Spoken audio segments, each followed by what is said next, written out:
Qu'est-ce qui est écrit?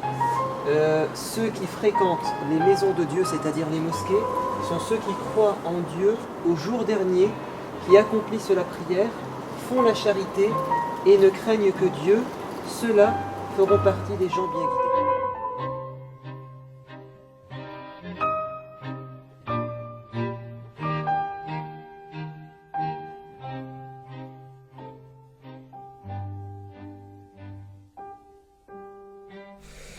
Alors bonjour Othman. Bonjour Richard. Ça a été difficile de se rencontrer. Je t'avais rencontré en décembre.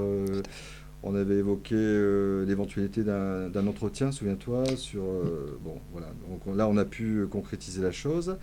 Et pour tout te dire, pourquoi cet entretien? Parce que à l'époque on m'avait dit, bah, c'est vrai en plus, hein, tu es jeune, donc tu fais partie des plus jeunes imams de France. Mhm. Et tu es parti donc en Égypte Mhm. pour suivre des études universitaires et tu as obtenu un diplôme, la licence en sciences islamiques, c'est ça? Oui, Au bout de 6 ans. au bout de 6 ans. Donc je vais te donner la parole en première partie pour que tu puisses te présenter, dire un peu pourquoi ce parcours, le type d'enseignement que tu as reçu, cette vocation, d'où Mhm. elle te vient. Ta nomination aussi, puisque tu es sur deux sites apparemment, enfin où tu étais sur Econa et puis maintenant sur M. Et puis après, on abordera trois quatre thèmes que je développerai après quand on aura fini ta présentation. Ça te va? Très bien. Voilà. D'abord, merci pour l'interview, parce que ça me permet évidemment de me présenter et puis de peut-être d'éclaircir certaines choses en relation avec l'actualité ou l'islam. Alors, Iki Hussein Othman, 1987, donc né à Lille. J'y ai vécu 8 ans, ensuite je suis revenu au Bercail à Lourches, puisque mon père est natif de Lourches. C'est à côté de Denain, voilà. Et j'ai grandi dans un espace et un milieu idyllique campagnard auprès des animaux, ce qui va beaucoup, je pense, orienter ma vocation future, parce que finalement, être imam, c'est être un berger. Donc j'ai commencé avec les animaux et puis j'ai continué avec les êtres humains.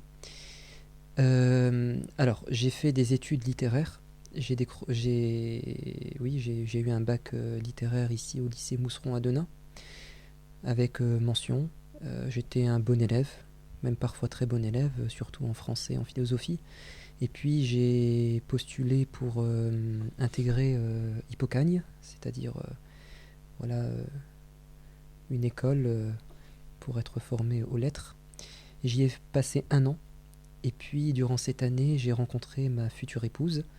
Et voilà, on a décidé de commencer une nouvelle vie, un nouveau parcours, tous les deux.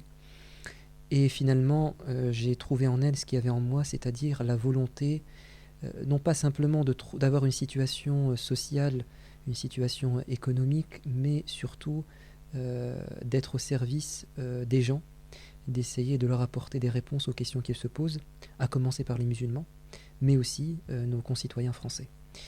Donc j'avais ces capacités, j'avais aussi cette vocation en moi pour devenir imam. Je suis parti en Égypte parce qu'à l'époque c'était la destination la plus facile et surtout l'université la plus réputée, la plus solide. On a fait les mêmes études, mon épouse et moi. On y est passé 6 ans, de 2012 à 2006 à 2012, voilà. C'était 6 années tout s'est très bien passé. Tout s'est très bien passé. On revenait de temps en temps pour voir la famille. On a eu nos enfants durant les dernières années. Et c'est une expérience que je souhaite à toute personne qui voudrait approfondir sa connaissance religieuse, mais à condition que cette personne parte avec un esprit critique. Pourquoi ? Parce que nous vivons en France au XXIe siècle et l'enseignement qui nous est donné parfois ne contextualise pas ce qui a été révélé au 7e siècle.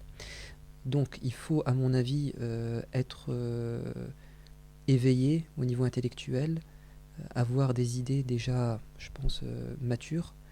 Et si effectivement on est comme ça, on peut apporter beaucoup à la France et aux musulmans en France.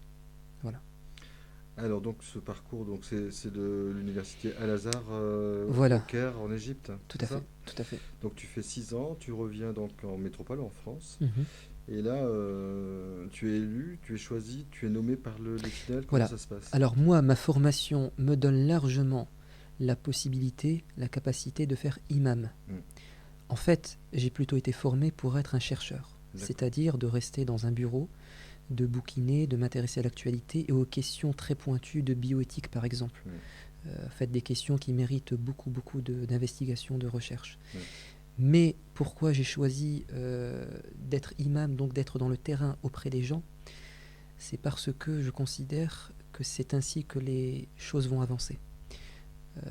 Peu de monde lisent les recherches, les bouquins très compliqués, et pourtant beaucoup de monde se pose des questions.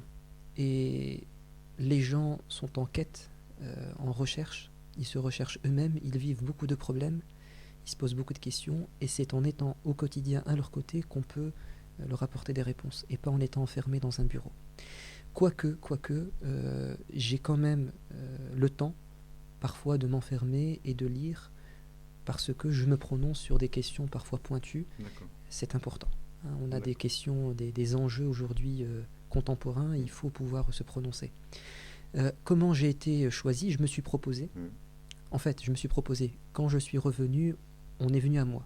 Parce que je suis un imam assez rare, puisque je suis né en France, je maîtrise le français, je maîtrise la culture et la religion islamique, et je sais m'exprimer.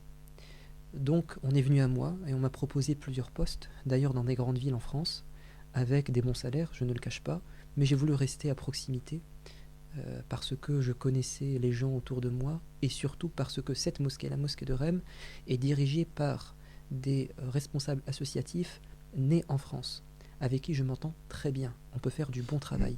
Si j'étais tombé sur des dirigeants de l'ancienne génération, donc déjà il y aurait un décalage de génération, et deuxièmement, peut-être m'aurait-il mis des bâtons dans la roue, dans les roues, pour mettre à exécution mes projets. Donc je me suis proposé, j'avais les compétences pour, on m'a tout de suite proposé un contrat, et j'ai exercé ma profession d'imam aussitôt. Il y a deux types d'imams, un imam de prêche et un imam qui dirige les prières. L'imam qui dirige les prières, ça peut être n'importe quel fidèle. Toute personne qui a un peu de connaissance religieuse peut diriger une prière. Par contre, se tenir debout le vendredi et se prononcer sur des questions, prononcer un sermon, ça demande un peu plus de compétences. Voilà. Donc je suis à la fois imam de prêche et imam, pas de toutes les prières, mais de certaines prières durant la semaine. Quant au reste des prières, des gens, surtout des retraités du quartier, viennent et dirigent la prière. Voilà. Donc c'est comme ça que ça se passe dans toutes les mosquées, dans pratiquement toutes les mosquées en France. Ce sont les responsables de l'association qui font un entretien avec le candidat et ils jugent ses compétences, son éloquence, et ensuite il lui donne une période d'essai. Et suite à cette période, soit il embauche, soit il tente sa chance autre part, sauf dans les mosquées qui sont rattachées, affiliées au consulat marocain, algérien, tunisien ou d'autres pays étrangers. Là, généralement, ce sont les pays étrangers qui envoient leurs imams, et qui sont payés par ces pays étrangers. Voilà. Donc on a des mosquées indépendantes, puis on a des mosquées affiliée à des consulats étrangers. D'accord. La vôtre, elle est Elle est indépendante. indépendante, évidemment. Oui. Alors j'ai vu que tu accueillais, alors je ne sais pas si c'est régulier, mais enfin tu accueillais de temps en temps un prédicateur au Oui. sein de ta mosquée. Est-ce que c'est vraiment nécessaire puisque... Oui, en fait, c'est plutôt par souci de diversité et de pluralité. On a dans notre mosquée le souci de faire entendre plusieurs voix aux fidèles. On refuse catégoriquement, moi je refuse, et je le dis, je ne suis pas un gourou. Je ne suis pas là pour vous dire que j'ai la vérité et qu'il faut prendre à la lettre tout ce que je dis. Non, vous avez un esprit critique et la preuve c'est qu'on va vous ramener d'autres personnes qui vont tenir peut-être un autre discours différent du mien et à vous de faire votre choix. Donc on reçoit chaque mois, un samedi soir, un prédicateur ou un imam d'ailleurs d'une autre mosquée. Et un prédicateur, c'est une personne qui n'est pas rattachée à une mosquée, mais qui peut se déplacer de ville en ville pour prêcher la bonne parole. Voilà. Donc c'est une personne qui n'a peut-être pas forcément le niveau scientifique ou intellectuel ou religieux d'un imam formé comme moi, mais au moins il a cette qualité, cette qualité oratoire pour pouvoir convaincre l'éloquence, pour pouvoir convaincre son public, ce qui n'est pas donné à tous les imams. Mais donc ces prédicateurs sont choisis, j'imagine que tu connais leur parcours, parce qu'on peut imaginer qu'un prédicateur ait envie d'envenimer, d'empoisonner l'existence de ses fidèles. C'est possible ça? Vous savez d'où viennent les prédicateurs, vous les connaissez? Écoutez, il y a des gens qui sont, je pense, chez tout le monde, assoiffés de réputation, de pouvoir, qui sont ostentatoires dans leur démarche. Donc oui, certains, mais ce n'est pas la majorité, certains ont tout simplement envie d'avoir de la réputation ou de diffuser leurs idées tout simplement. Généralement, ces prédicateurs, parce que prendre de son temps pour transmettre un message, c'est quand même prenant, on a quand même une vie de famille, on a quand même un métier, donc ces gens-là ont quand même un mérite. Et c'est le cours naturel des choses. Mais tu as un droit de regard sur ces gens-là? Alors moi, à la mosquée, je suis à leur côté, je les laisse, discourir.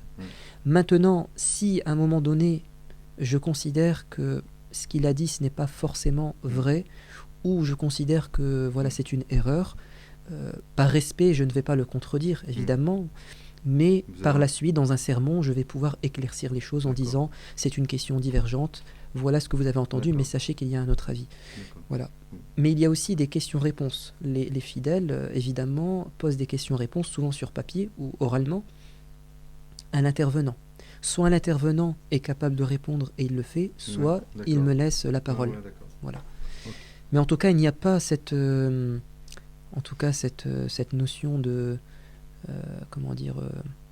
de manipulation. Non, c'est pas dans ce sens-là que c'était surtout que vous ayez un droit de regard. Mais comme tu dis que tu es à côté de lui, éventuellement. Oui, je suis là. Tu... Et puis, de toutes les façons, ils sont filmés, enregistrés. Donc nous, ce qu'on fait, c'est qu'on met sur le site leurs interventions. Puis voilà. Puis après. Alors, je voulais aussi, dans cet entretien, venir sur la théorie du complot. Oui. Une théorie qui est référencée dans le contenu du dogme de l'université. Alors, ils disent que les musulmans sont persécutés par les juifs, les chrétiens. Est-ce que tu peux donner un peu Alors, qu'est-ce qu'il en est? Alors, la théorie du complot, elle n'est pas propre aux musulmans. Je pense que pas mal de monde, aujourd'hui, au niveau international, commence à constater qu'il y a un ordre mondial ou un désordre mondial et qu'il y a des personnes au pouvoir qui veulent servir leurs intérêts personnels, des intérêts souvent matérialistes, parfois hégémoniques dans le pire des cas. Et donc, surtout les pays du tiers-monde ou les populations défavorisées voient qu'il y a des personnes, des dirigeants, des multinationales, des pays qui s'entendent dans un objectif commun. Donc cette théorie du complot, elle est parfois pas théorique, mais elle est concrète et je pense que c'est une chose qu'on peut constater. Maintenant, si on entend par théorie du complot cette idée que les juifs ou les chrétiens, parce qu'ils sont juifs ou chrétiens, persécutent les musulmans parce qu'ils appartiennent à cette religion, ça, c'est une théorie minoritaire. théorie minoritaire et qui est facilement démontable et à laquelle on peut facilement répondre. Parce que un verset du Coran, l'un des plus beaux d'ailleurs, dans la relation intercommunautaire, dit, et c'est Dieu qui parle, donc dans le Coran, et en tant que musulman, j'adhère à cette parole, et je dois adhérer à cette parole. Dieu dit, ô vous les hommes, les êtres humains, je vous ai créé d'un mâle et d'une femelle, c'est-à-dire j'ai choisi, c'est moi qui ai choisi cette différence sexuelle, et je vous ai répartis en peuples et en tribus. Alors dans quel objectif? Non pas cette diversité sexuelle et culturelle n'a pas comme objectif la confrontation.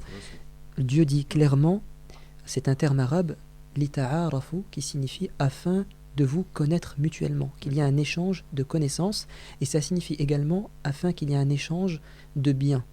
Donc la théorie du conflit des civilisations n'existe pas en islam.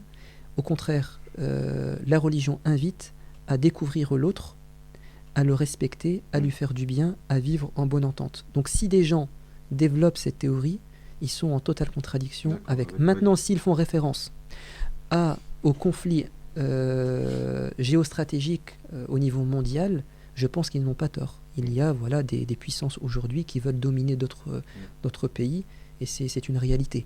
Maintenant, il ne faudrait pas que cette question politique soit religieuse. Voilà, ça serait la dérive, de rendre religieux cette question politique géostratégique. Voilà. Et je voulais te parler justement ça tombe bien, de tolérance, puisque en décembre 2012, tu fais un serment au sujet des fêtes religieuses, et notamment de Noël. Oui. Tu abordes le sujet un 26 décembre, en disant que Noël, effectivement, au fil du temps, c'était devenu une fête plus traditionnelle, culturelle, économique. C'est ce que tu dis dans ton serment. Tout à fait. Et puis après, là, tu vas répondre, parce que c'est pas toi qui as écrit, c'est un journaliste. Tu dis à tes fidèles, mais je vous interdis. Je déconseille. Je vous déconseille fortement, parce que le mot, je me souviens plus, c'est pas le verbe interdire, mais c'était vraiment plus fort que déconseiller de fêter ces religions. Alors, qu'est-ce qu'on peut faire? L'apaisement n'y est pas, quoi. Je veux dire, alors effectivement, cette question des fêtes religieuses et parfois culturelles, donc je pense que dans toutes les religions, judaïques, chrétiennes ou d'ailleurs musulmanes, je pense que toute religion veut conserver son indépendance. Toute religion veut que son dogme, que ses fêtes restent authentiques et pures, qu'il n'y a pas de mélange au niveau du dogme, ou sinon la religion va disparaître. Donc au niveau de la religion, on ne peut pas en islam, ça c'est une chose qui est très claire, on ne peut pas fêter une fête religieuse qui n'est pas islamique. D'accord? Voilà. Donc par exemple, qu'est-ce qu'on pourrait sortir comme fête? Le Shabbat, si c'est une fête religieuse, ou d'autres d'ailleurs. Je ne vais pas, durant le samedi, m'interdire certaines choses parce que c'est propre aux juifs, ce n'est pas islamique. Maintenant, Noël. Alors Noël reste chrétien. Aujourd'hui, ça reste une fête chrétienne, elle restera toujours chrétienne, évidemment, car elle est rattachée à la naissance du Christ. Maintenant, dans certains pays, surtout laïques, comme en France, elle est de plus en plus culturelle, mais elle garde toujours une coloration religieuse. Donc, soit les religieuses, et on ne pourra pas, soit les culturelles, mélangées avec la religion, et là, par précaution, il faudra s'abstenir. C'est-à-dire que le 25 décembre au matin, je ne vais pas, parce que c'est le 25 décembre, offrir des cadeaux à mes enfants en disant que voilà, c'est le Père Noël, c'est la naissance du Christ. On croit au Christ, il est aussi un prophète, il est aussi pour nous un modèle. Il n'y a pas de souci. Mais il ne nous est pas demandé de fêter le jour de sa naissance, pas plus d'ailleurs qu'il nous est demandé de fêter le jour de la naissance du prophète Mahomet. Voilà, donc on ne va pas fêter le 25 décembre la naissance du Christ et offrir à cette occasion des cadeaux, voilà, parce que c'est ce jour. Maintenant, nul grief d'offrir des cadeaux le 25 décembre ou le 24 ou le 26, pas de problème. Mais il ne faut pas que ce soit avec cette intention d'observer un culte. Tout à fait. Donc ça, c'est quelque chose qui est très clair dans la religion. Ce n'est pas du tout un appel à ne pas respecter cette fête, pas du tout. D'ailleurs, moi-même, dans ce sermon ou dans d'autres sermons, j'ai dit il n'y a aucun problème, évidemment, de souhaiter bonne fête. et peut-être d'offrir des cadeaux à nos amis chrétiens, ou d'ailleurs qui ne sont pas chrétiens, il n'y a pas de souci. Maintenant, les fêter nous-mêmes, non. Il n'y a pas de souci à entrer dans une église et assister à une messe, ou assister à un baptême, ou à enfin, comment dire, à une cérémonie funèbre, tant qu'on ne pratique pas, on ne prend pas l'hostie.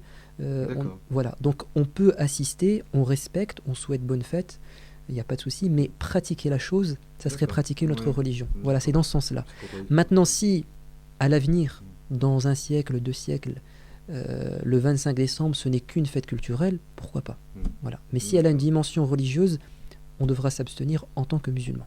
Voilà. Mais chacun est libre, évidemment. Ok.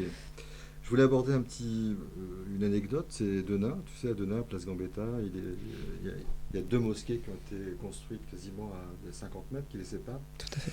Et alors que j'ai lu dans les recueils authentiques, on ne peut pas nommer 2 imams aussi proches. On peut nommer 2 imams si la distance était éloignée pour l'intérêt des fidèles, mais en aucun cas 2 imams sur 500 mètres carrés. Oui. Surtout quand on sait l'origine voilà, de la construction des 2 mosquées, on comprend que ça n'a rien de religieux, au contraire. Ça va à l'encontre même des principes et des finalités de la religion, puisqu'une mosquée vise à rassembler les fidèles sans distinction de couleur, de statut social. Or ici, si les 2 mosquées ont été construites l'une en face de l'autre, c'est par opposition, parce que les uns étaient marocains, les autres étaient algériens, et qu'il y avait des rancœurs passées, parce que évidemment l'Algérie et le Maroc, il y a des antécédents, des conflits. Donc malheureusement, les anciennes générations n'ont pas pu, en venant en France, délaisser ce passé douloureux, et il y a eu des querelles, et ça a donné lieu à cette construction des 2 mosquées. Voilà, ça divise les gens, c'est dommage, on aurait pu rassembler. Cette division. Enfin, bah écoutez, alors avec le temps, ça commence à s'amenuiser, évidemment, parce que plus le temps avance, la nouvelle génération, voilà. Mais à un moment donné, je pense, si les dirigeants des 2 mosquées sont véritablement français, ils vont, à mon avis, aboutir à une union des 2 mosquées. Je pense que c'est inévitable, parce que c'est intolérable, religieusement parlant, et même... Tu connais les 2 imams qui sont nommés alors, tu les connais personnellement? Alors, je les connais personnellement, je les ai rencontrés, j'ai pu discuter, mais c'est quelque chose, c'est vraiment... C'est un sujet qu'il ne faut pas aborder? Non, pas du tout. Mais eux-mêmes diront, attention, les imams eux-mêmes diront que c'est intolérable. D'ailleurs, on ne peut pas dire autrement, religieusement parlant. Mais c'est parce que les mosquées ont été construites pas par des imams, elles ont été construites par des gens. Des gens voilà, qui avaient de l'argent et qui ont décidé de construire une mosquée. Ils se sont disputés. Voilà. Donc les imams ne cautionnent pas ça. Ils pourront très bien dans cette mosquée faire un sermon sur la condamnation du racisme, du nationalisme. L'idéal, ce serait d'alterner. Très bien. C'est-à-dire que tu fermes le vendredi, c'est l'autre. Tout à fait. Ou encore mieux, que l'imam marocain aille dans la mosquée algérienne, voilà, pour dire que en fait, nous ne sommes pas d'accord avec ce qui a été fait, et on le montre de cette manière. Mais ça fait des années. Pourquoi ils n'ont pas Parce que les dirigeants sont toujours les mêmes. Sont toujours les mêmes. D'accord. Voilà. Mais ça arrivera. Elles sont financées donc par les fidèles. Elles ont été financées par les fidèles. Oui, alors le financement des mosquées. Alors les mosquées coûtent cher, évidemment. Ce sont des grandes bâtisses. C'est des projets à 700, 800 000 euros, parfois beaucoup plus. Alors comment font les membres de l'association? Pardon. Ça prend plusieurs années. Ils font appel aux dons des fidèles de la ville, donc ce sont eux qui supportent la plus grande charge financière, mais ils prennent des rendez-vous auprès des mosquées avoisinantes, ou d'ailleurs dans toute la France. Nous, dans notre mosquée à Rennes, chaque dernier vendredi du mois, on reçoit une association qui dirige une mosquée et qui fait une quête. Donc ils font des quêtes, des collectes sur toute la France, parfois dans les marchés, et ça prend du temps. Certaines font des emprunts, des crédits. Ça existe. Le week-end dernier, j'étais dans une mosquée. Voilà, ils ont dû faire un emprunt bancaire tellement ça coûtait cher. Les financements de l'étranger existaient il y a plusieurs dizaines d'années, mais ont été délaissés. ont été délaissés. Pourquoi? À cause de la transparence, là, ou de la Je, non-transparence? Non? je pense à cause de oui, de la transparence. C'est qu'à un Ouais. moment donné, il fallait Ouais, justifier et ouais. c'était peut-être pas accepté. Mm. Aujourd'hui, la construction des mosquées et la gestion de la mosquée, une fois qu'elle a été construite, ça repose exclusivement, à quelques exceptions près, pardon, sur la générosité des fidèles. Mm. Nous, à la mosquée de Rennes, par exemple, nous avons 200 cotisants. La cotisation est à 20 euros par mois, Mm. donc faites le compte. Mm. C'est largement assez pour gérer une mosquée, Mm. payer l'imam, offrir des repas, et ainsi de suite. Et n'oublions pas qu'il y a aussi une entrée d'argent qui aide beaucoup dans les mosquées, ce sont les cours qui sont dispensés. L'équivalent du catéchisme chez les chrétiens, nous l'avons chez les musulmans. Donc là aussi, les parents donnent une cotisation pour que leurs enfants viennent, par exemple, le dimanche après-midi ou matin, pour suivre des cours. Ils sont assidus, enfin les élèves, Oui, ils apprennent oui. la langue arabe? Alors voilà, en quoi ça consiste? Il y a les 3, disons, disciplines ou matières qui sont le tronc commun de pratiquement toutes les mosquées, c'est l'enseignement de la langue arabe. Oui. Alors pourquoi la langue arabe? Parce que le Coran a été révélé en arabe, Oui. et pour accéder à l'essence même du texte, il faut y accéder par la langue, parce que la traduction est toujours en partie infidèle. C'est une interprétation finalement. Deuxièmement, donc on avait dit l'enseignement de l'arabe, la lecture du Coran, apprendre à lire le Coran, et l'enseignement moral et éthique. Voilà, moral et éthique. Et c'est, à mon avis, sur ça qu'il faut insister. Parce que la prétention d'une mosquée, c'est que les fidèles soient des modèles et des exemples dans leur comportement au quotidien. La quasi-totalité de mes prêches porte sur ça. C'est vraiment là, ce vendredi, j'ai parlé de la fidélité. La fidélité, ne pas trahir. Et pourquoi j'ai ce prêche? Qu'est-ce qui m'a inspiré? C'était l'actualité d'hier, c'est-à-dire cette trahison cette amitié franco-allemande qui a été brisée brisée, j'espère pas, mais qui a été entachée par... alors je pars sous contrôle évidemment des enquêtes, mais apparemment il y a eu vraiment de l'espionnage. Voilà, donc c'est la trahison au niveau étatique, évidemment, est très grave, et puis au niveau du quotidien, voilà. Donc j'ai parlé de la fidélité. Et alors j'ai vu dans la presse qu'il n'y avait pas assez de mosquées, qu'il en faudrait 2 fois plus. Qu'est-ce que tu en penses? Alors oui, il faudrait alors plus de mosquées, je ne sais pas, mais en tout cas agrandir les mosquées, surtout les parkings. Pourquoi? Parce que la communauté musulmane est assez nombreuse. Tout le monde n'est pas pratiquant, c'est-à-dire que toute la communauté musulmane ne va pas aux mosquées. Mais il y en a de plus en plus qui reviennent aux mosquées. Ils éprouvent cette volonté de découvrir leur religion et de la comprendre, vu l'actualité. Oui, j'allais te dire, suite aux événements. Suite aux événements, bien sûr, tout le monde se pose des questions, en premier les musulmans, évidemment. Et je pense que notre société matérialiste crée... dans l'être humain la volonté de connaître du spirituel. C'est-à-dire que le matériel ne suffit pas dans la vie. Le bonheur, c'est pas que dans l'argent, le matériel. Donc on a une quête spirituelle. On peut la trouver dans la musique, on peut la trouver dans des moments, dans l'art, voilà. On peut la trouver dans la religion, évidemment. Donc les gens reviennent à la religion parce qu'ils sont en quête de spiritualité.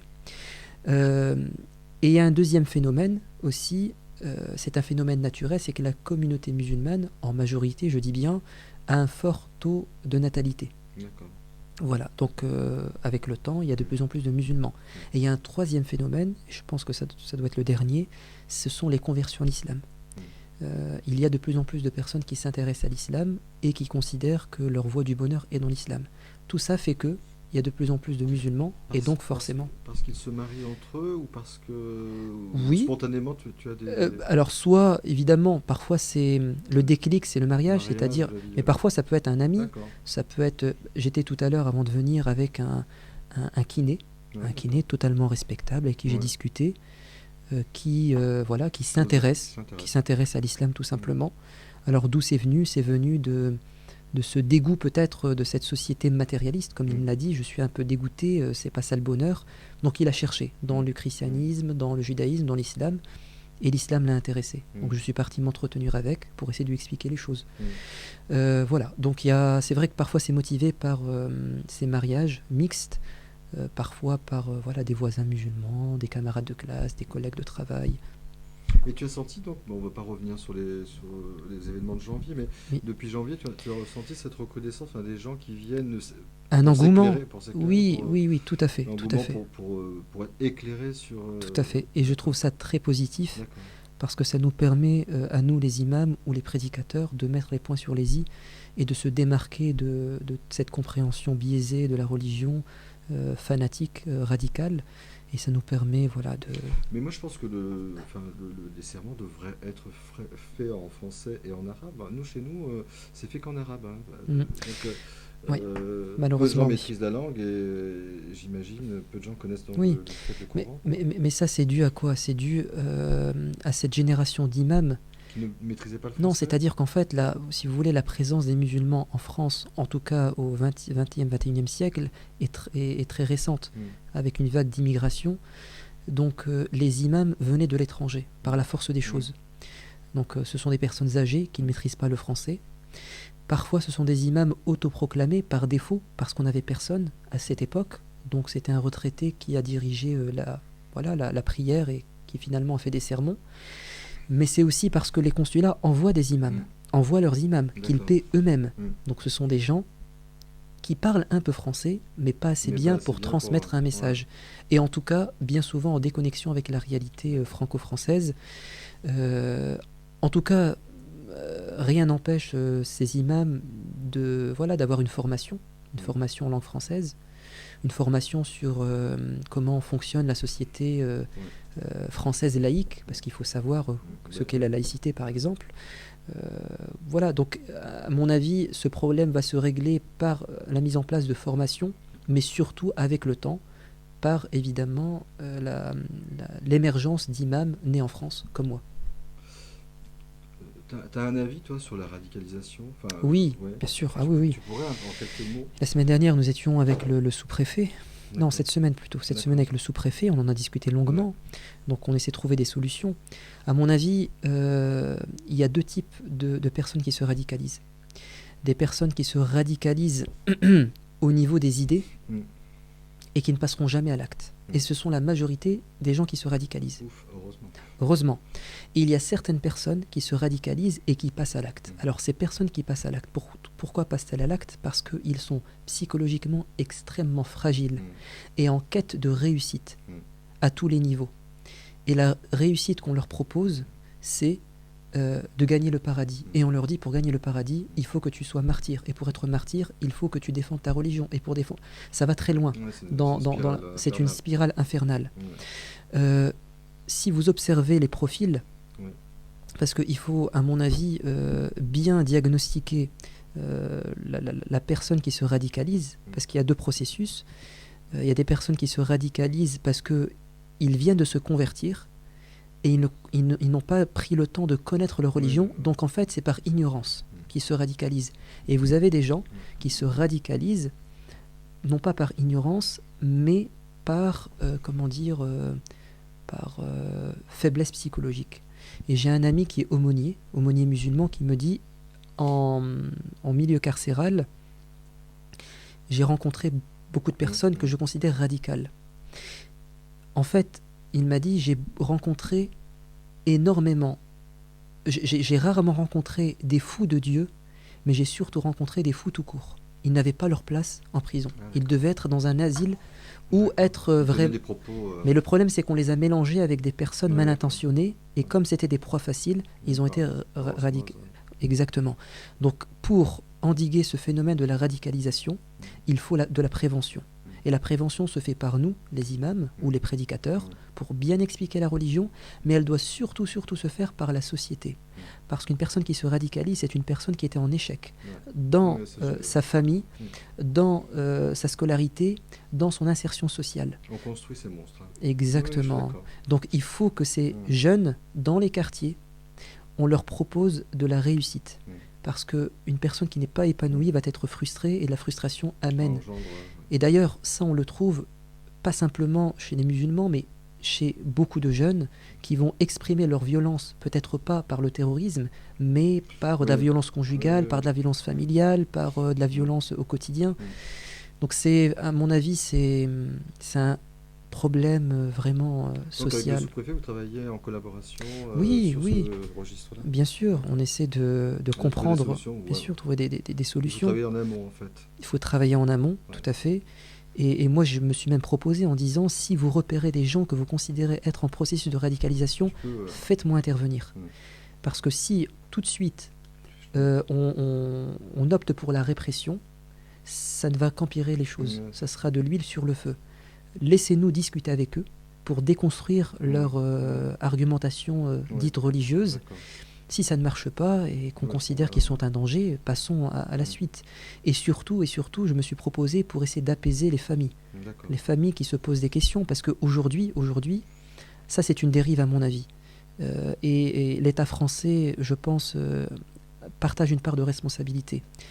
Les familles aujourd'hui qui voient leurs enfants se convertir à l'islam, le seul fait de se convertir est pour eux déjà un signe de radicalisation, ce qui n'est pas vrai en soi. Pas tout le temps, ouais. Ce qui n'est pas vrai en soi. C'est pas parce qu'on devient musulman qu'on est forcément... Mais on peut être en alerte, enfin les parents, enfin j'imagine. Mais c'est justement ça. Ouais. Si vous êtes en alerte et que vous vous posez des questions, alors nous, les médiateurs, on peut vous expliquer. D'accord. Ce n'est pas parce que votre enfant s'intéresse à l'islam ou qu'il devient musulman et qu'il ne mange plus de viande porcine ou ne boit plus d'alcool que c'est devenu un intégriste ou un terroriste ambulant. Non, pas du tout. D'accord. Il ne faut pas tomber dans cette dérive, dans cette panique et dans cette psychose parce que ça va créer beaucoup plus de conflits. D'accord. Il faut vraiment, à mon avis, qu'il y ait vraiment un dialogue. Mieux se comprendre pour mieux vivre ensemble. Ça, c'est vraiment le slogan à mettre en avant. D'accord. Oh, bah, c'est bien si vous travaillez en collaboration. Oui, sympa, oui. Et la semaine prochaine, par exemple, la mosquée de Rem organise un repas. D'ailleurs, sur le thème mieux se comprendre pour mieux vivre ensemble, on invite les musulmans et les non-musulmans à venir discuter et dialoguer. Il y a des stands, il y aura des témoignages, tout ça dans une ambiance conviviale et fraternelle. Et je pense que c'est comme ça qu'on avancera. D'accord. Oui, c'est la prévention. Oui. Et les médias évidemment, les médias doivent absolument mettre en avant les éléments positifs de la communauté française musulmane. Parce qu'à trop mettre en avant ce qui ne va pas, c'est un processus... on alimente. On alimente. Et moi, si j'étais pas musulman, si j'entends à la radio, si j'entends... martelé, en fait. Oui, à un moment donné, je pense que mon voisin... Voilà. Donc, on observe des comportements intolérables de la part de certains musulmans. On crée une paranoïa, c'est sûr. Tout à fait. Il faut pas généraliser, il faut pas essentialiser. C'est-à-dire croire que ces comportements condamnables viennent de la religion de la personne. Non. Il y a d'autres paramètres. Il y a un paramètre psychologique, sociologique, il y a énormément de choses. Ce n'est pas parce qu'un musulman fait une chose mauvaise que c'est sa religion qui lui indique. Pas du tout. D'accord. Pas du tout. Ok, merci. Alors maintenant, je voulais... tiens, tu m'as dit que ton épouse avait fait le même cursus universitaire? Oui, donc, tout à fait. Elle pourrait, être imam? Alors, il y a deux types d'imams, comme on avait dit. Il y a un imam de prêche, donc quelqu'un qui va enseigner la religion. Il y a un imam des prières quotidiennes. Alors, enseigner la religion, donner des avis juridiques, conseiller les gens, enseigner le Coran, ça peut être fait par une femme sans problème. Et il y a ô combien de femmes plus intelligentes, plus compétentes que des hommes dans ce rôle d'enseignement. Et d'ailleurs, l'une des femmes symboliques en termes d'enseignement religieux et la référence, c'est l'épouse du prophète. Après sa mort, c'est elle qui a pris le flambeau et les hommes venaient vers elle pour profiter de sa science. Maintenant, diriger la prière, et la prière est une adoration, et l'adoration, c'est de la vertu. Et l'adoration doit toujours se pratiquer dans une ambiance morale et éthique. Il ne faut pas que nos instincts, entre guillemets, animaliers, et j'entends par là les instincts sexuels, soient excités durant l'adoration. Parce qu'on est en contact avec Dieu, on s'élève spirituellement. Tout ce qui est du domaine de la sexualité nous rabaisse. Or, dans la prière, pour ceux qui savent comment se procède la prière, il y a à un moment donné, dans la prière, deux mouvements où, alors excusez-moi de parler comme ça, mais où nous avons les fesses en l'air, c'est-à-dire au moment de l'inclination, au moment de la prosternation. Donc, avoir une femme devant soi, je pense que déjà serait très gêné, et les hommes seraient très gênés. Et on ne veut pas qu'il y ait cette... Par pudeur, exactement, c'était le mot. Donc par pudeur, parce que c'est une adoration, nous ne mettons pas une femme en avant simplement pour cette raison. Maintenant, au niveau de sa foi, de sa piété, de sa connaissance, elle peut évidemment dépasser de loin un homme. C'est une question de pudeur. D'accord. Voilà. Et généralement, quand je reçois des gens à la mosquée, ils me posent aussi cette question, pourquoi n'êtes-vous pas ensemble, hommes et femmes, assis côte à côte? C'est la même réponse, c'est-à-dire que dans la prière et durant le sermon, il faut qu'on soit collé physiquement. Physiquement, il faut être collé. D'accord. Donc être collé à Oui. une femme étrangère, à l'épouse de mon Oui. ami, c'est un peu gênant. C'est compliqué, C'est un peu gênant, ouais. voilà. Donc c'est par souci vraiment de pudeur. pudeur. D'accord. Voilà. Bah écoute, Othman, je te remercie de cet entretien. Pas de souci. Un plaisir. Tu m'as bien éclairé. Merci beaucoup. Merci Et beaucoup. au plaisir, merci. À bientôt, Richard.